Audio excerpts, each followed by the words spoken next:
ഏതാണ്ട് നോക്കത്താ ദൂരത്തോളം ഇങ്ങനെ നിൽക്കുകയാണ് ശോഭായാത്രയും കുഞ്ഞു കൃഷ്ണന്മാരും എല്ലാം തന്നെ അത്രയധികം ദൂരെ കോർപ്പറേഷൻ ഓഫീസിൻ്റെ ആ പരിസരത്തും മുതൽ തന്നെ ഇങ്ങോട്ടേക്ക് നിൽക്കുകയാണ്.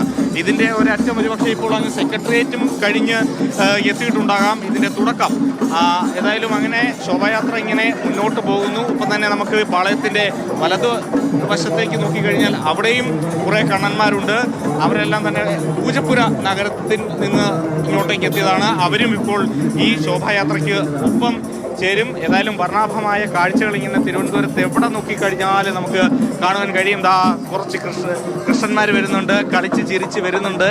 ഇതാണ് ഈ ശോഭായാത്രയുടെ ഈ ഒരു ഘോഷയാത്രയുടെ ഒരു സൗന്ദര്യം. ഇതാണ് കുട്ടികളിൽ ഈശ്വരൻ്റെ ചൈതന്യം കാണുക എന്നുള്ളതാണ്. അതുകൊണ്ട് തന്നെ ഓരോ കുഞ്ഞുങ്ങളെയും കാണുമ്പോൾ നമുക്ക് ആ ഒരു ദൈവിക ചൈതന്യം ആണ് യഥാർത്ഥത്തിൽ അനുഭവപ്പെടുന്നത്. അത്രയധികം മനോഹരമായ കാഴ്ചകളാണ് തിരുവനന്തപുരം നഗരത്തിൽ നിന്ന് നമുക്ക് കാണുവാൻ കഴിയുന്നത്.